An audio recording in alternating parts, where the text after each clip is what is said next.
Full transparency, back in the day, I got an E-drive motor for my Crossbow. I threw it on and I had some issues. I want to talk about what those issues were and how to mitigate them. I did what most guys do, and that is you just pull stuff out of the box. You don't pay attention to the paper that comes in the box, you toss it aside, let's shove this thing together. Rule of thumb, the battery's gonna come with enough juice to operate it. It's good to put it in the charger, top it off. When the charger says green, pull out the battery, you're good to go. The other part is real simple. You got the Crossbow and you have the motor. There is a drive shaft in the motor and a receiving port in the stock.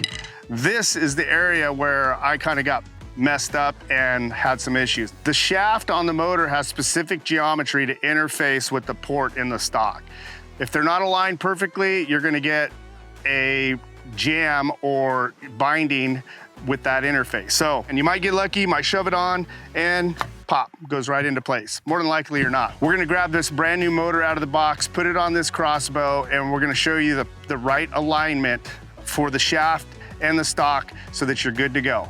We're gonna cover it from the top like you were just getting it out of the box. Probably should have did that in the first place, right? But hey, whatever. Motor, out of the bubble wrap. This orange knob here is, once the motor's installed, it secures the motor to the stock. Quick note, don't over tighten it, because if you do, most guys tend to want to do that.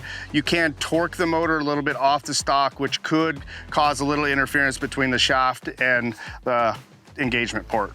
They're tiny set screws. From the factory, your motor is going to come with these in the perfect position. What you want to do is give a quick inspection and make sure these screws aren't proud or protruding in, because that would cause some interface issues with the stock. And I can tell there's no issues whatsoever. I've backed out the orange torque screw. Now I'm going to set this bad boy in here, align the slots, parallel, and it does not want to go down. So this is exactly why we're here. You're gonna take your crank handle. This is ambidextrous, so this crank handle will go on either side of the stock. I am positioned this way, so I'm gonna set this crank handle in the receiving slot, let this rest on my shoulder. I'm gonna put a little bit of pressure right here, and I'm going to engage the crank handle clockwise, just a little bit. And all we're doing is we're gonna drive this trigger box, this TTFS, forward just a little bit, but it's gonna align the receiving port with the shaft and everything should be easy breezy. A little bit of pressure, I'm gonna turn that, and then you can see it just happened right there. Now we're in. What you're gonna do, flip it around, the orange knob, you're gonna run this down.